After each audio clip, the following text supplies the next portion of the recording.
Orang kampung nanya, Ustaz dari ayat kursi teh apa? Dan memang ada kursinya. Kursi Yus sama. Karena kalau kita makan mudahnya gitu, kalau ada kata apa di situ. Juz ke-30 karena awal itu amma yatasaalun disebut juz amma aja gitu kan. Surat Al-Ikhlas karena awalnya qul huwallahu ahad, qul hu. Jadi nyebutnya itu awalnya aja yang mudahnya itu apa, ada kata apa di situ. Nah, ada kalimat la ta'khudhuhu sinatu wala naum. Allah itu tidak mengantuk dan tidak pernah tidur, artinya terus berjalan.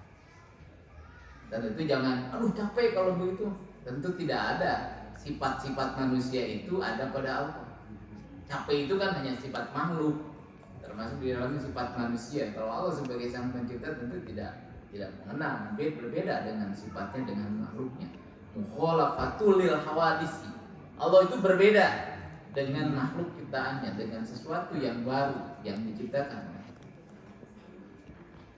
Nih, bentuk kasih sayang Allah diantaranya juga Bapak Ibu.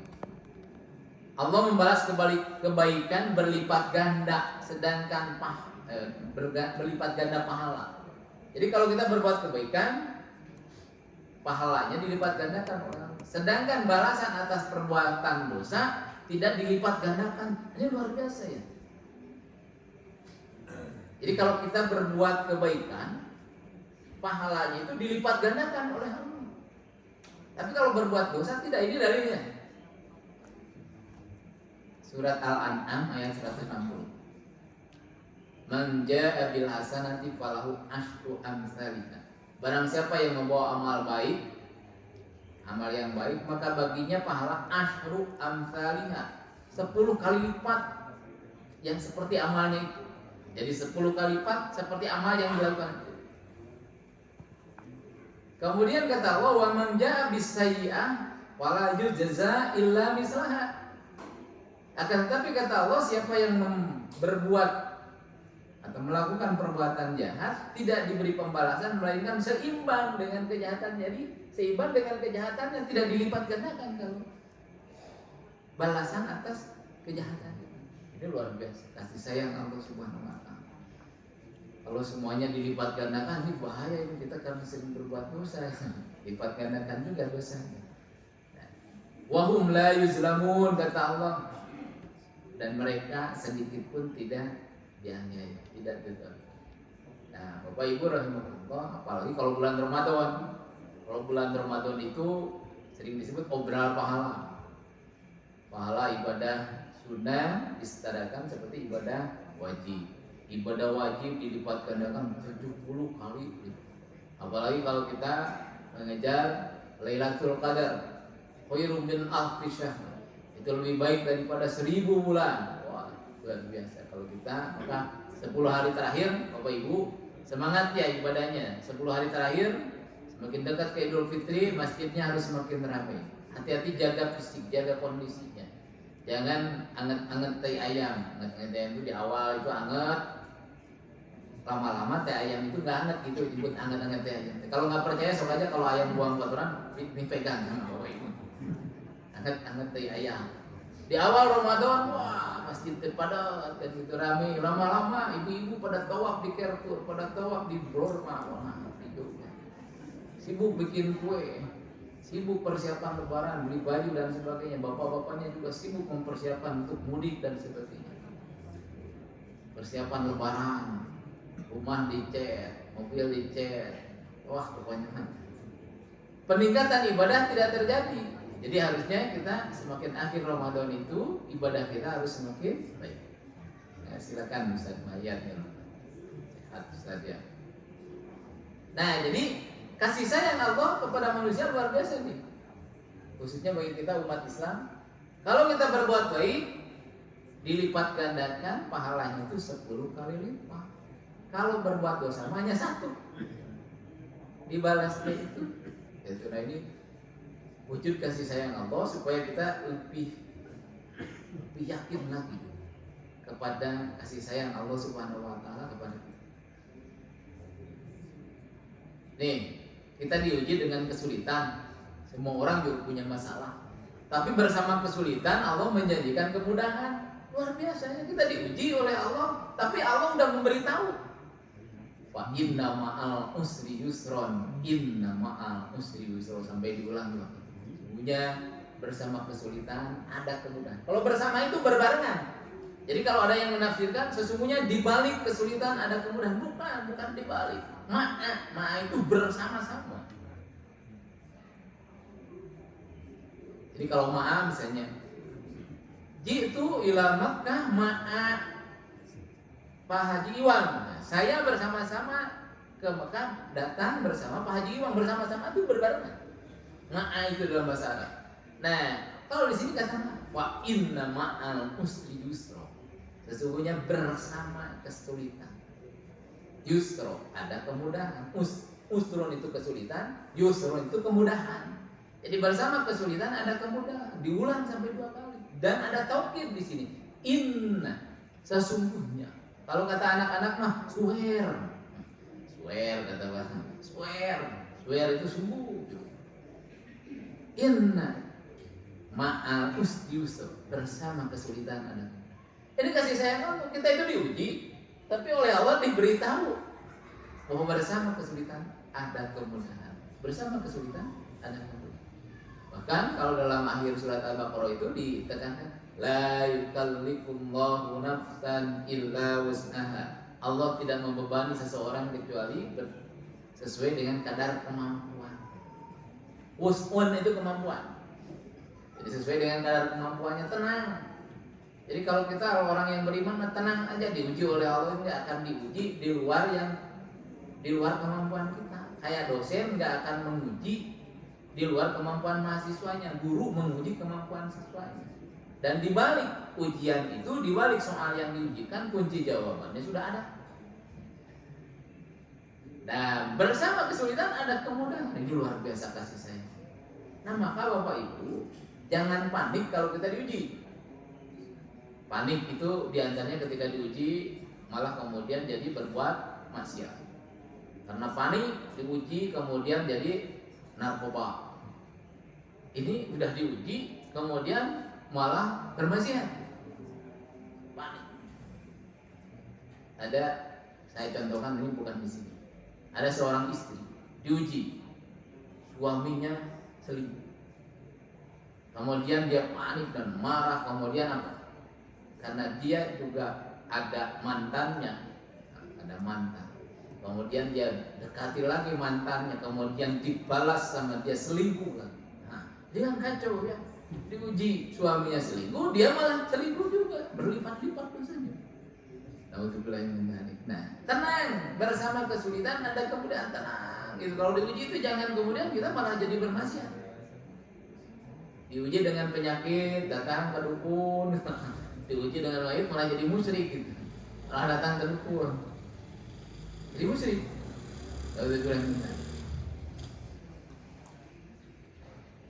Di antara kasih sayang Allah apa? Ini kata Allah dalam Al-Quran surat Al-Qasas ayat 77. Wa min rahmatihi ja'ala lakumul laila wan nahar. Di antara rahmat Allah itu, di antara kasih sayang Allah itu menjadikan bagi kalian malam dan siang. Jadi kalau bahasa Arab itu malam dulu baru siang. Ini kan masalah rasa bahasa ya. Kalau kita mah siang, malam. Kalau bahasa Arab mah malam dan siang. Kalau kita bumi dan langit. Kalau bahasa Arab mah langit dan bumi. Jadi kayaknya urutannya aja ya. Kalau kita mau jalan kiri, kanan, kiri dulu. Kalau Arab mah kanan, kiri. Jadi ada dasar terbalik. Ini sedikit supaya kok diterjemahkannya Ustaz bumi dan langit, padahal yang disebut langit dan bumi kadang-kadang gitu kan dalam ayat. Ya itu mah masalah rasa bahasa aja urutannya. Nah, Allah menjadikan malam dan siang. Kalau kita kan siang dulu baru kalau bahasa kita, kalau bahasa Arab malam dulu. Malam dan siang. Litas kunufi. Malam itu agar kalian beristirahat. Walitabtaku min fadli, dan siang itu agar kalian mencari keutamaan, mencari rezeki. Wala'allakum tashkurun, agar kalian bersyukur. Kebayang kalau siang terus capek itu. Atau malam terus jenuh. Malam aja terus. Gak kelihatan indahnya pemandangan. Karena kasih sayang Allah ada siang, ada malam, ada siang, dipergantikan oleh Allah Subhanahu wa taala secara seimbang.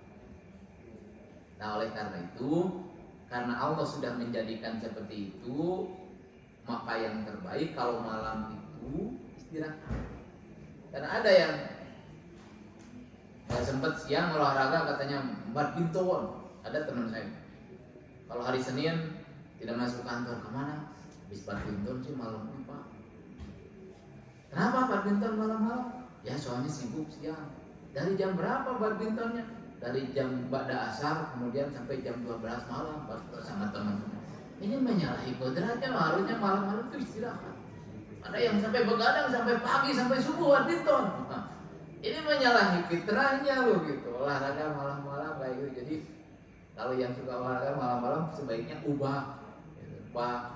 Kalaupun enggak, mungkin kalau nggak sempet olahraganya siang atau pagi atau sore. Kalau nggak sempet misalnya treadmill atau apa di depan televisi, nggak usah olahraganya yang di luar ya kalau waktunya terbatas. Saya juga begitu ketika itu ingin menyempatkan diri olahraga. Bagaimana pada sholat subuh itu udahlah treadmill di depan televisi gitu, ketika belum punya banyak waktu kan. Atau apa sih yang tidak. Jadi jangan sampai menyalahi siklus tubuh kita, karena malam itu beristirahat, harusnya butuh istirahat. Organ tubuh kita dipakai olahraga, sakit. Dan jangan menyalahi batas. Baik, kasih sayang Allah dijanjikan surganya. Karena rahmat Allah, karena kasih sayang Allah dijanjikan surganya. Saya sudah gambarkan kemarin, luas surga itu seluas langit dan bumi. Kalau kita punya rumah segede yang saya sebutkan kemarin, saya masih ingat contohnya. Pintu depannya di Pangalengan, pintu belakangnya di Lembang, pintu sebelah kanannya Padalarang, pintu sebelah kirinya di Kuningan, di Majalengka. Gede kan rumah. Tapi itu nggak ada apa-apanya dibandingkan dengan nanti di akhirat kata Allah, surga itu luasnya seluas langit dan bumi. Seluas langit dan bumi. Arduhas samawati wal ardh, itu surat Ali Imran ayat 133. Luasnya seluas langit dan bumi. Kalau yang digambarkan itu nggak ada apa-apanya itu mah. Kemudian ini diantaranya jangan banyak gambaran surga itu. Wafaqihatin katsira. Di dalamnya banyak buah-buahan, la maqtu'ati wala mamnu'ah. Tidak ada henti-hentinya dan tidak ada yang terlarang mengambilnya. Wa furusyim marfu'ah. Serta kasur-kasur yang tebal lagi. Bapak Ibu, buah-buahannya tidak ada hentinya, jadi tidak ada musimnya. Kalau di dunia makan ada musimnya ya. Kadang-kadang ada musim durian, tapi berapa lama aja hilang. Musim rambutan hanya berapa bulan aja. Setelah itu hilang. Ada musimnya. Di sana la maqtu'ah itu tidak ada putusnya. Kemudian wala mamnu'ah, tidak ada yang terlarang. Bapak-bapak yang kadar kolesterolnya tinggi makan durian nggak boleh banyak-banyak. Yang tensinya tinggi makan durian nggak boleh banyak-banyak misalnya gitu. Karena tergantung orang juga sih. Tergantung orang. Di dunia banyak pantangan. Orang yang asam lambungnya tinggi mungkin makan buah-buah seperti pisang nggak boleh banyak-banyak. Yang kadar asam lambungnya tinggi makan jeruk juga jangan, nggak boleh yang asam, karena ada jeruk yang asam boleh tidak. Misalnya di dunia seperti di sana tidak ada yang terlarang, silakan makan buah. Nah, Bapak Ibu rahimahullah, dan semuanya ingat gratis, kan senang kan yang gratis tuh ya. Gratis semuanya sepanjang hidup di akhirat, dan memang selamanya gratis semua. Kalau di dunia memang ketar-ketir ya, ada makan durian enak, ketar-ketir, nanti mahal berapa satu kepalanya, bayar mikir bayarnya, jadi pening kepalanya, pening itu pening makan duriannya, pening mikirin bayarnya kan gitu. Apalagi Bapak Ibu jangan coba-coba tanpa ditanya dulu, misalnya di Palembang ajak teman-temannya, ayo ditraktir durian sama saya, sok makan sepuasnya mah. Tapi sambil makan sambil katanya ini berapa, ini belum ditanya lagi, tahu-tahunya dimahalin tuh deh. Di dunia seperti itu, di akhirat nanti gratis semuanya, tidak ada yang bayar. Muttaqina ala rafrafin hudri wa aqwarin hisan. Mereka bertelekan pada bantal-bantal hijau dan permadani yang indah. Dan indahnya itu jangan dibayangin kayak di dunia. Di mana sih yang sekarang di pasar baru? Gak ada, kata Nabi, mala ainun ra'at wala udhunun sami'at. Tidak pernah didengar di dunia, tidak pernah dilihat di dunia, nggak ada bandingannya lah pokoknya yang di dunia, nggak bisa dibandingkan. Wayal basuna siaban khudrum min sundusi wa istabarok.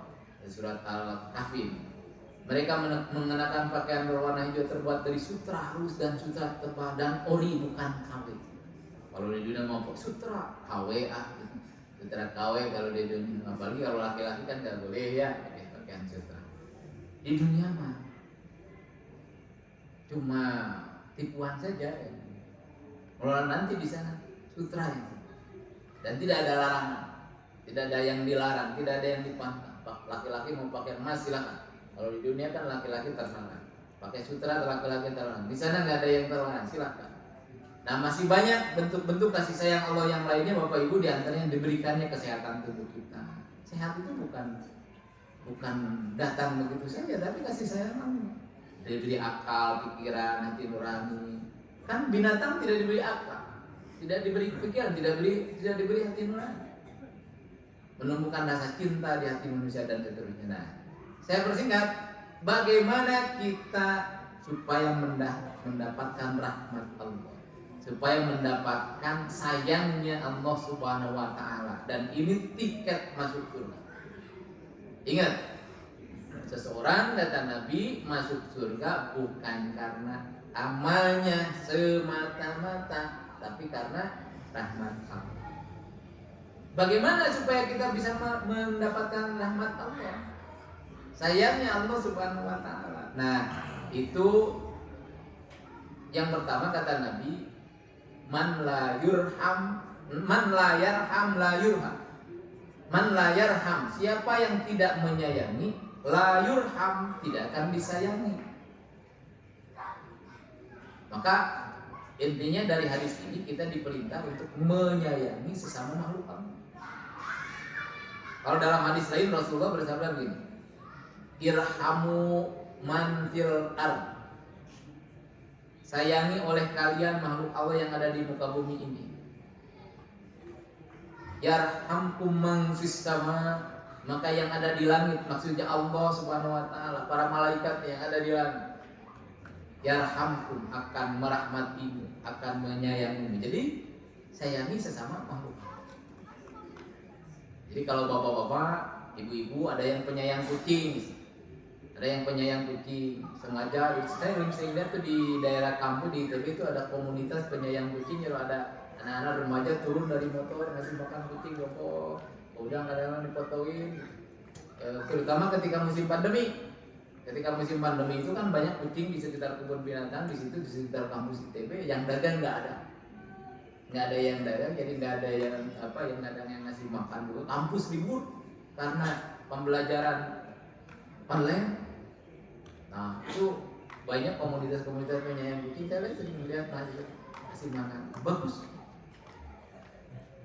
Apalagi kalau kita menyayangi sesama manusia.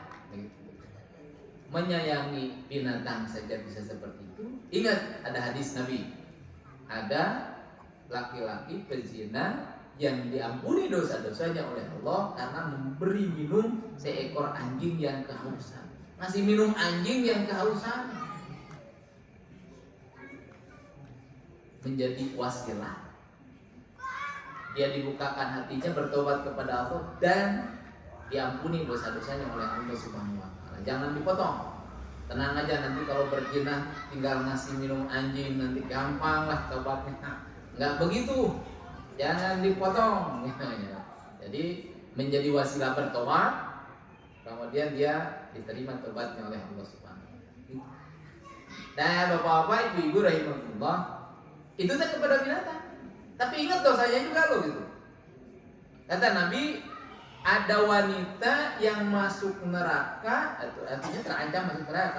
Bukan sekarang belum ada. Yang masuk neraka, yang masuk surga sekarang itu belum ada. Kan hisabnya belum ya. Jadi kalau disebutkan dalam itu berarti udah ada neraka, udah ada yang masuk neraka. Belum. Maksudnya terancam masuk neraka nanti. Kenapa?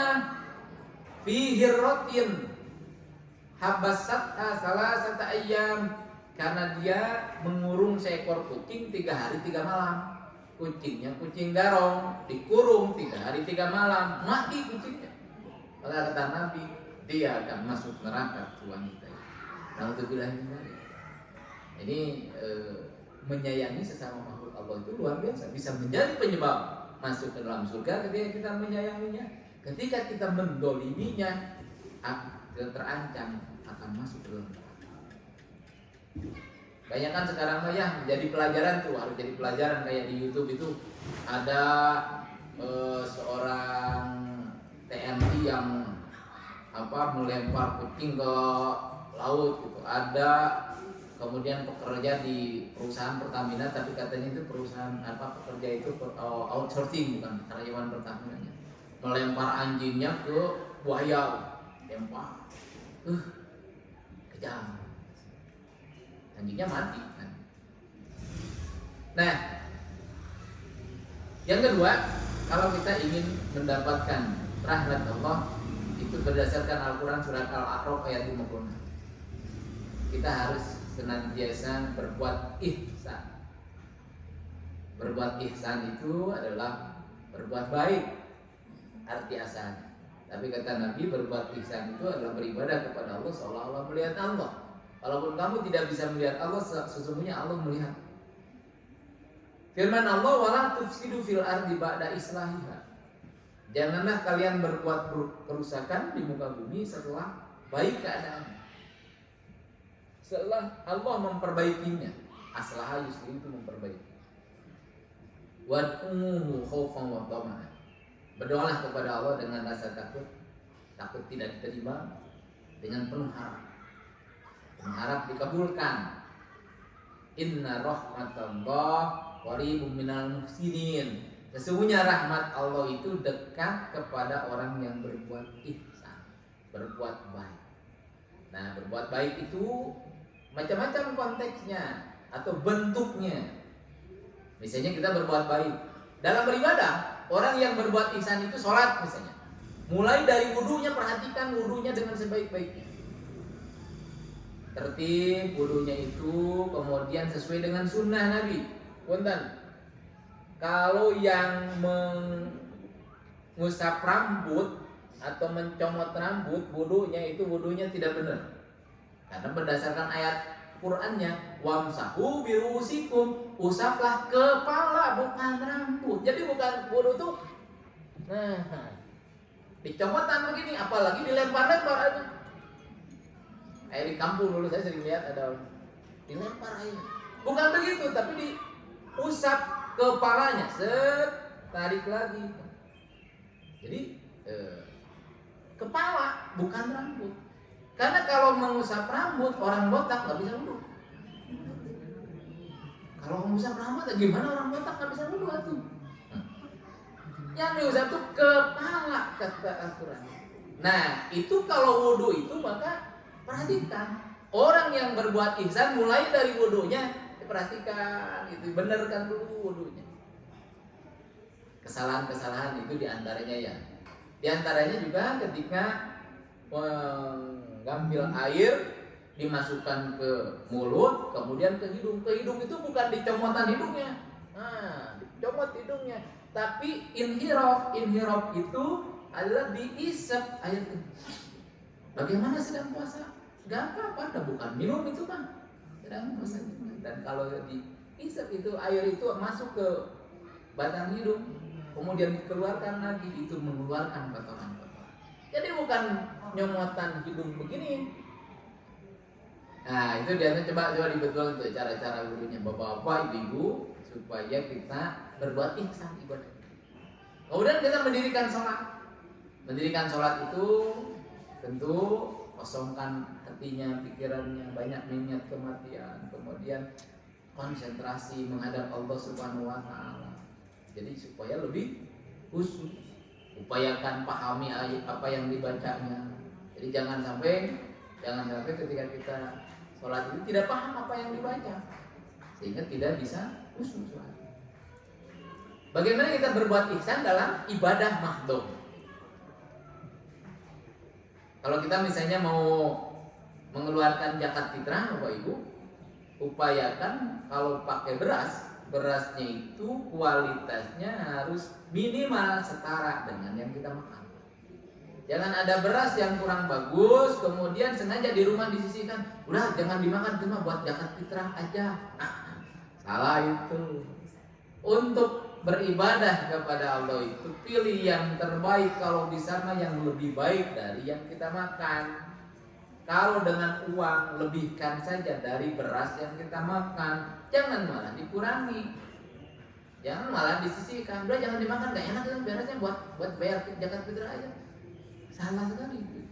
Kalau mau diberikan, diinfakkan saja, bukan pakai zakat fitrah. Itu berbuat ihsan.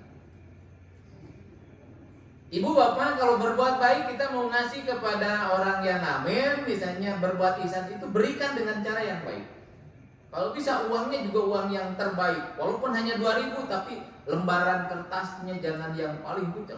Sengaja cari dompet, oh ini paling kucel dikasihkan, yang paling kucel. Berikan dengan cara yang baik, jangan diiringi dengan kata-kata yang menyakitkan. Udah, gandeng.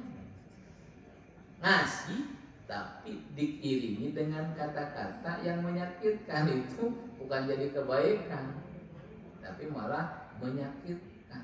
Jadi kezaliman. Orang yang berbuat ihsan itu melakukan dengan cara yang terbaik, berikan juga yang terbaik yang diberikan kualitasnya, mungkin juga nilainya, harganya, dan itu yang paling. Bapak Ibu rahimakumullah, ada saudara misalnya sering minta bantuan kepada Bapak Ibu, kerabat sering minta bantuan, kemudian Ibu ngasih. Kalau ngasih, Ibu Bapak jangan iringi dengan kata-kata yang menyakitkan. Nih, kamu meminta terus, kapan mau memberi itu? Menyakitkan itu. Nih, kamu meminta terus, gak usah ngutang lah, kamu gak usah bayar, gak pernah bayar kan? Kata-kata yang menyakitkan. Udah, kalau memang mau memberi, beri. Jangan pula disebutkan, nih zakat ini tedaki saya nih ya, kotoran saya nih buat. Astagfirullah. Berbuat ihsan, berikan dengan cara yang baik. Nah, Bapak Ibu rahimahullah, berbuat ihsan dalam keseharian kita. Misalnya kalau kata Nabi apa? Serendah-rendahnya iman itu adalah iman totul ada anitorik, menyingkirkan duri dari jalanan. Jadi kalau ada duri di jalanan, kalau ada cangkang pisang atau apa, bukan hanya duri, bukan duri, ini cangkang pisang, ya singkirkan. Nanti keinjak orang jatuh. Pokoknya apa yang bisa mengganggu orang lain, bisa mengganggu orang lewat, singkirkan. Jangan malah kemudian punten. Saya pernah lihat yang dari dalam mobil itu mengeluarkan sampah, buang ke jalan. Tidak boleh begitu. Itu termasuk etika Islam yang tidak baik, termasuk itu berbuat zalim. Kalau ada anak, itu ada anak kecil, ya ajarin, boleh ibu bapaknya siapkan tong sampah di mobil itu. Di dalam mobil siapkan tong sampah. Kalau perlu mana untuk sampah organik, mana untuk sampah plastik, kertas, dan non organik dan sebagainya. Itu di dalam mobil siapkan. Jadi jangan kemudian mobilnya ingin bersih tapi kemudian buang sembarangan. Jangan gitu. Yang berikutnya kata Allah, kasih sayang Allah atau rahmat Allah akan diberikan kepada orang-orang yang bertakwa, menaati ajaran Allah, menaati aturan Allah, melaksanakan perintahnya dan menjauhi larangan-larangan. Bertakwa. Wa rahmati wasi'at kulla syai'. Kata Allah, rahmatku meliputi segala sesuatu. Fasa'aktubuha lilladzina yattaqun. Aku akan tetapkan rahmatku itu untuk orang-orang yang bertakwa. Wa yu'tuna zakah, mengeluarkan zakat. Walladzina hum bi ayatina yu'minun, dan orang-orang yang beriman kepada ayat-ayat. Nah, Bapak Ibu, bertakwa kepada Allah dengan sebenarnya, bukan hanya di bibir saja, buktikan dengan prakteknya, bukan hanya teori saja. Jadi apa yang diperintahkan oleh Allah, dijabarkan oleh sunnah Nabi, dicontohkan oleh Rasulullah, dari mulai yang terkecil. Berbicara, jadi berbicara saya melihat, aduh, anak-anak sekarang ini tolong diingatkan Bapak Ibu, anak-anak sekarang ini berbicaranya banyak yang kasar. Pancing coplok itu kayak biasa, kayak tidak akrab kalau tidak menyebut nama binatang. Pancing coplok. Kemudian anak-anak kuliahan, saya mohon maaf kalau lagi di ITB ketika lagi ngobrol, misalnya anak-anak itu ketika ngobrol pakai bahasa Indonesia tapi campur Sunda kasar. Aduh lupa, aing tadi nyimpen motor di mana ya? Aing itu bahasa Sunda yang sangat-sangat kasar. Aing ingatkan anak-anaknya gejala-gejala bahasa. Jadi mahasiswa bukan hanya di perguruan tinggi biasa-biasa gitu, kayak di ITB itu kan intelektualitasnya kan di atas rata-rata lah, ITB, di Unpal gitu kan. Saya coba keliling kampus, sama gejalanya itu kayak gitu. Nah, Bapak Ibu, maksudnya itu kan ajaran Islam itu kata Nabi apa? Man kana yu'minu billahi wal yaumil akhir falyaqul khairan aw liyasmut. Siapa yang beriman kepada Allah dan hari akhir, berkatalah yang baik, kalau nggak bisa diam. Ajari, ingatkan. Gejala-gejala bahasa yang kayak begitu tentu lama-lama menjadi terbiasa dan akhirnya tidak merasa bersalah. Aing, anak-anak perempuan lebih kelihatan lagi jeleknya. Aduh, aing mah lupa, HP di mana aing? Astagfirullah. Naudzubillah. Ya. Kemudian gejala-gejala apa? Yang terkecil lah, gejala yang kecil. Artinya kita kurang peduli. Makan, minum sambil berdiri, terutama di kondangan bapak-bapak, ibu-ibu. Ya. Aduh, makan, minum sambil berdiri, sambil jalan-jalan di kondangan yang paling sering saya lihat tuh. Dan pun tanda, hampir pasti orang Islam dan pada pakai kerudung, mau makan, minum sambil berdiri sih. Padahal diajarkan sejak TK, diajari kita. Jangan makan sambil berdiri, jangan minum sambil berdiri. Dan ajarannya, materinya belum diubah. Dari dulu juga seperti itu. Ada sekarang udah modern, materinya juga udah diganti, mungkin masih mending. Hanya masih diajarkan seperti itu. Masih benar yang diajarkannya itu, tapi yang dipraktekkannya salah. Nah, Bapak Ibu rahimahullah. Jadi artinya ketakwaan, keimanan itu benar-benar dipraktek. Yang berikutnya beriman, berhijrah dan berjihad di jalan Allah. Ini janji Allah dalam surat Al-Baqarah ayat 218. Innal ladzina amanu wal ladzina hajaru wa jahadu fi sabilillah ulaika yarjuna rahmatallah wallahu ghafurur. Sesungguhnya orang-orang yang beriman, berhijrah dan berjihad di jalan Allah, mereka itu berharap rahmat Allah. Sesungguhnya Allah Maha Pengampun lagi Maha. Selain beriman, berhijrah. Jadi berhijrah itu meninggalkan keburukan, beralih kepada kebaikan. Kan ada pemuda hijrah yang markasnya di Masjid Al-Latif. Alhamdulillah ada di kita itu komunitas pemuda hijrah. Yang tadinya anak-anak jalanan yang suka nongkrong-nongkrong, mabuk-mabukan, sekarang mah nongkrongnya di masjid. Kalau malam minggu ada pengajian di sana. Komunitas pemuda hijrah, kadang-kadang sore hari. Komunitas pemuda hijrah juga ketika menggalang dana untuk Palestina, luar biasa itu. Nah, kalau ada orang yang berhijrah, jangan dicibir, jangan diungkit-ungkit masa lalunya. Bantu orang yang berhijrah itu. Ini ada kebiasaan buruk di antaranya. Allah sekarang ajalah ke masjid, tahu tadinya dia. Nggak boleh begitu. Gak boleh gitu, malah ngomong-ngomong sekarang aja rajin ke masjid. Dulu mah dia kan pernah suka miskin, dikurung. Udah masa lalunya tutup. Udah jangan diungkit-ungkit masa lalunya. Sekarang pakai kerudung, tapi dulunya mah kan prakawati. Udah jangan diungkit-ungkit masa lalunya. Kalau orang yang berhijrah kita bantu, kita dorong, kita tutupi masa lalu. Dan kalau kita jadi orang yang berhijrah harus tahan banting. Karena banyak orang yang berhijrah tidak tahan banting. Baru datang ke masjid tiba-tiba, aduh pantesan hujan gede kan ke masjid ya. Ada yang begitu, ada yang bercibir gitu, jadinya males. Udahlah besok nggak ke masjid lagi. Jadi kalau kita berhijrah harus tahan banting. Bentar contoh kecil aja ya, karena ini ada cerita. Ada bapak-bapak yang tadinya kurang terbiasa untuk mengucapkan salam ketika datang ke rumah. Pas pulang dari masjid langsung baca salam. Assalamualaikum. Kata istrinya, waalaikumsalam warahmatullahi wabarakatuh. Ini bapak kiai baru datang. Wah, istrinya yang malah mencibir gitu. Suaminya, kapok pas saya jadi dicibir. Jangan begitu istrinya itu. Kalau suami udah mulai berbuat baik, udah jangan ditertawa.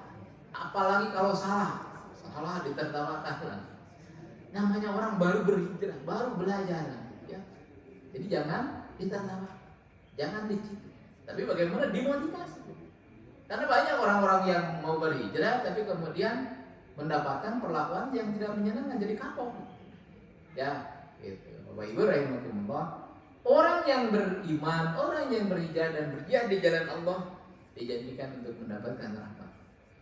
Baik, silakan yang mau bertanya Bapak Ibu rahimakumullah, ini masih ada materinya, masih ada, tapi sambil jalan aja kalau ada yang belum ditanya. Kita sampai jam 6 ya. Sampai jam 6 belum. Ini jam ini kecepatan sedikit, tapi nggak apa-apa kalau mau dipakai jam ini juga. Ibu, silakan Ibu.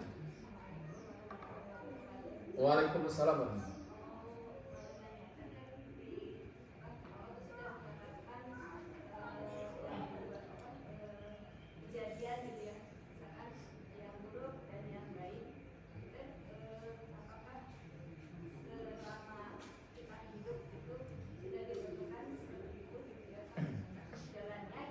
Ya.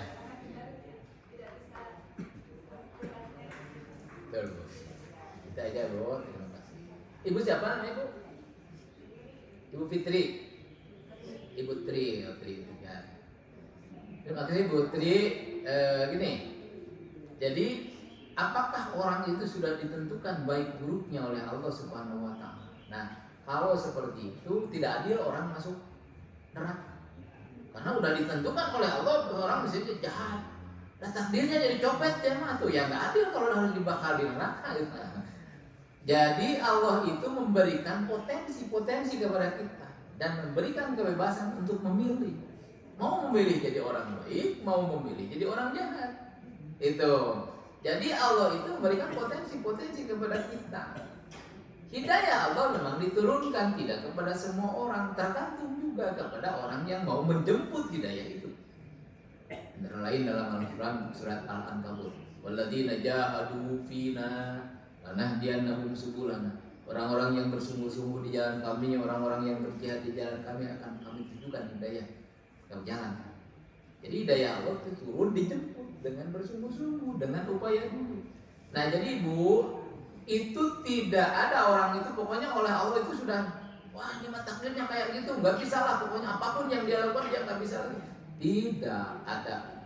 Kalau ada upaya dia untuk berubah, Pak, dia itu bisa menjadi orang baik. Karena nggak adil, kata saya juga, ada surga dan neraka tuh kalau orang yang masuk surga karena takdirnya dia jadi orang baik di dunia. Takdir Allah masuk surga itu karena oleh Allah aja jadi orang baik, nggak begitu. Nggak adil orang itu masuk neraka karena dia jadi penjahat, karena dia nggak sholat, itu takdir Allahnya memang begitu. Ada upaya, jadi Allah mempersilakan, silakan. Innallaha la yughayyiru ma biqaumin hatta yughayyiru ma bi anfusihim. Itu surat Ar-Ra'd ya. Surat Ar-Ra'd ayat ke saya lupa itu. Itu lupa ayatnya. Sesungguhnya Allah tidak akan mengubah nasib satu kaum sebelum mereka mau mengubah nasib mereka sendiri. Jadi ada upaya. Nah, kalau orang-orang yang Jabariyah, nah paham Jabariyah, kalau orang paham Jabariyah itu, seseorang jadi baik itu karena memang Allah menghendaki baik, semata-mata begitu. Orang jadi jahat karena ditakdirkan oleh Allah jadi orang jahat. Ya kalau seperti itu tidak adil adanya surga dan neraka, gitu ya. Jadi ada upaya. Dan jangan khawatir, semuanya juga bisa berbuat baik, tapi jangan juga terlalu sombong, bisa jadi berbuat buruk bergantung kepada upaya masing-masing. Itu Bu ya, silakan kalau masih ada yang lain Bapak Ibu, kita sambil jalan sampai jam 6 ya. Kita berikutnya, rahmat Allah dijanjikan bagi orang yang mendirikan sholat, menunaikan zakat dan taat kepada Rasulullah Sallallahu Alaihi Wasallam. Jadi surat An-Nur surat 24 ayat 56. Wa aqimus shalah wa atuz zakat. dirikan sholat, tunaikan zakat, wa atiur rasul, taatlah kalian kepada Rasul, la'allakum turhamun, agar kalian diberi rahmat. Turhamun itu diberi rahmat. Jadi supaya dirahmati itu adalah dirikan sholat, tunaikan zakat. Nah sebentar lagi kita harus menunaikan zakat fitrah. Tunaikan zakat fitrah itu hukumnya wajib bagi yang mampu. Kalau tidak mampu wajib penerima. Jadi penerima kalau yang tidak mampu. Maka Islam itu adil. Tidak mengeluarkan, belum mampu untuk mengeluarkan, maka harus menjadi penerima. Wa aqimus shalah wa atuz zakah, dirikan salat, keluarkan zakat. Nah, zakat bapak-bapak, ibu-ibu bagian dari untuk upaya tazkiyatun nafs, membersihkan diri kita melalui pembersihan harta kita. Jadi membersihkan harta kita dan kita keluarkan di jalan Allah. Selain zakat mungkin juga mau berinfak, bersedekah. Jangan khawatir, keluarkan infak sedekah, jangan khawatir jadi miskin. Tidak ada orang bangkrut gara-gara mengeluarkan zakat. Tidak ada orang menjadi bangkrut gara-gara berinfak, bersedekah. Rajin berinfak, rajin bersedekah, itu malah menjadi sebab seorang itu semakin berkah rezeki, semakin dilipat gandakan oleh Allah Subhanahu wa taala. Nah, Bapak Ibu rahimahullah, yang berikutnya banyak berdoa kepada Allah Subhanahu wa taala. Ini dalam surat Al-Kahfi ayat 18. Ayat 10. Surat 18 ayat 10. Rabbana atina min ladunka rahmah wa hayyi lana min amrina rasyada. Ini amalkan doa. Rabbana atina min ladunka rahmah, ya Allah anugerahkan rahmat-Mu kepada kami. Wa hayyi lana min amrina rasyada, dan sempurnakan bagi kami petunjuk-Mu yang lurus. Petunjuk yang lurus dalam urusan kami, min amrina rasyada.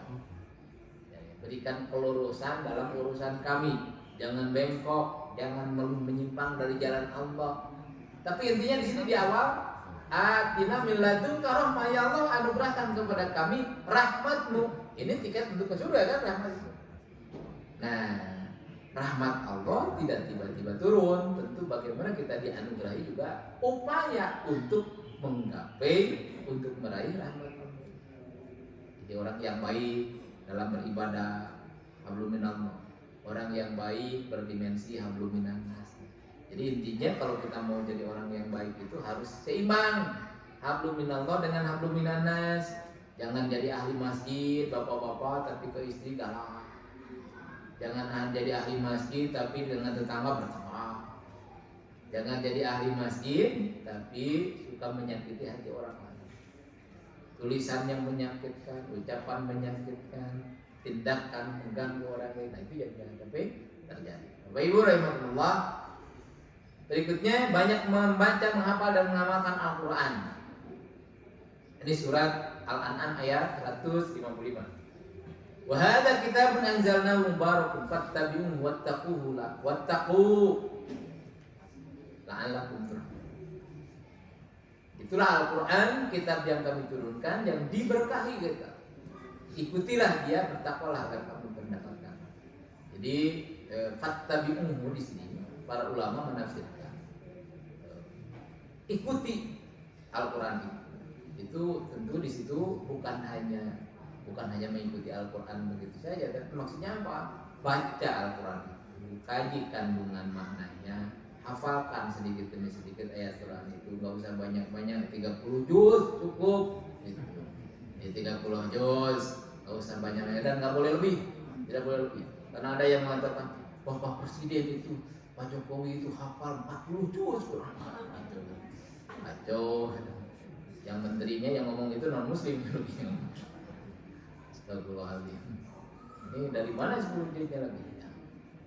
Yang berikutnya, yang ke-29, taati Allah dan Rasulnya. Wa atiullaha wa rasulahu la'allakum turhamun. Surat Ali Imran ayat 130. Sebenarnya banyak ayatnya yang mengungkapkan hal ini, tapi diantaranya Ali Imran ayat 130.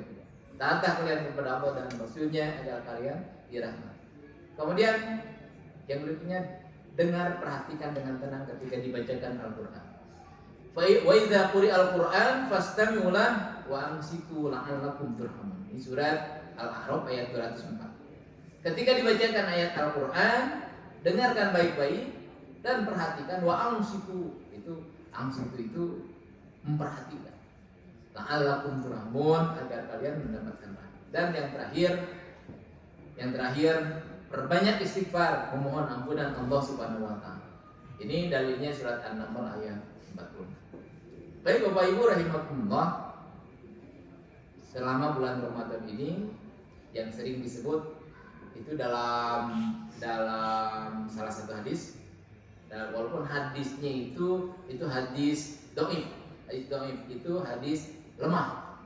Hadis lemah dalam sisi perawinya, bahwa sepertiga bulan pertama atau 10 hari pertama itu adalah merupakan ampunan.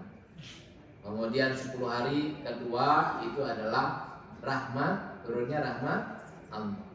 Dan yang ketiga, 10 hari ketiga itu adalah pembebasan atau itqum minan nar, pembebasan dari panasnya api neraka. Hadisnya itu lemah. Tapi para ulama membolehkan hadis itu digunakan untuk memotivasi. Jadi hadis yang seperti itu boleh kata ulama digunakan untuk memotivasi supaya kita semangat beribadah. Nah, maka pada bulan Ramadan ini kita semangatlah untuk beribadah, untuk mengejar ampunan Allah, untuk mengejar rahmat Allah, untuk bagaimana memerdekakan diri kita, membebaskan diri kita dari cengkraman hawa nafsu, supaya kita pada akhirnya meraih sukses yang sebenarnya nanti di akhirat. Sukses yang sebenarnya adalah selamat dari panasnya api neraka dan bisa masuk surga. Itu sukses yang sebenarnya. Baik Bapak Ibu, kalau masih ada pertanyaan silakan. Kalau tidak ada pertanyaan sampai di sini, mohon maaf atas kegelapan dan kekurangan. Semoga ada guna dan manfaatnya, dan saya sampaikan ucapan terima kasih. Bapak Ibu sudah mau mendengarkan saya, adik-adik mau mendengarkan saya sehingga saya bisa berdakwah, bisa menyampaikan ini. Kalau tidak ada yang mendengarkan, ngomong sendiri nggak bisa. Habis ngomong. Ya alhamdulillah ada yang mendengar. Subhanakallahumma bihamdika asyhadu an la ilaha illa anta astaghfiruka wa atubu ilaik. Assalamualaikum.